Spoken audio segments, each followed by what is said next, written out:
você e agora, sacar.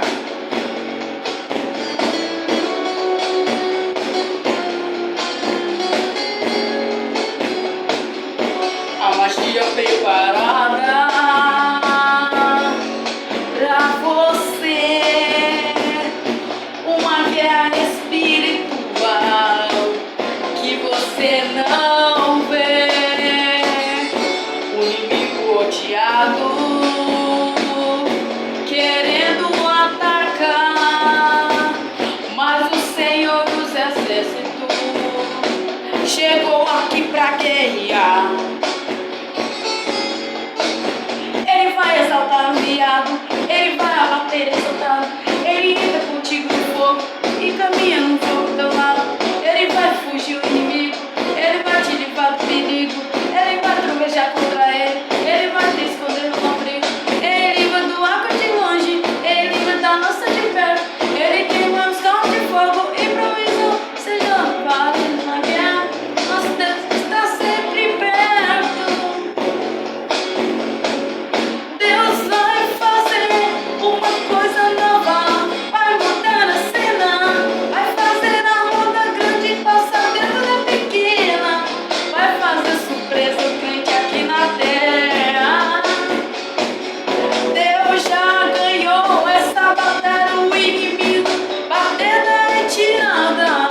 Esse problema pro teu Deus é grande, mas pra Deus é nada. Essa muralha aí, pra o nosso Deus é nada. Esse gigante aí, pra o nosso Deus é nada. Essa muralha aí é nada, é nada, é nada. A tempestade aí, pra o nosso Deus é nada. O mar vem aí, pra o nosso Deus é nada. Esse levante aí é nada, pra o nosso Deus é nada. A magia preparada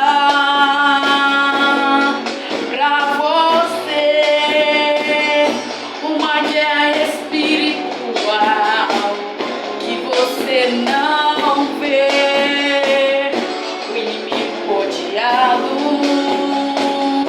querendo atacar, mas o Senhor dos Exércitos chegou aqui pra guerrear.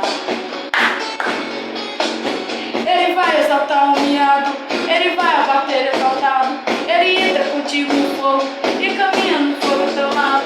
Ele vai fugir o inimigo, ele vai te livrar do perigo, ele vai trovejar contra ele, ele vai esconder os abrigos, ele livra do água de longe, ele livra da lança de perto, ele esquema os carros de fogo e provisão seja louvado.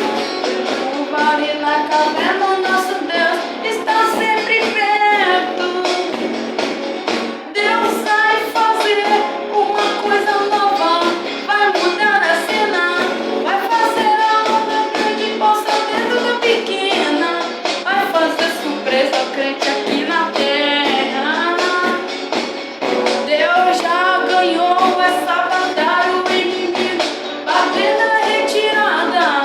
Esse problema pro teu Deus é grande, mas pra Deus é nada.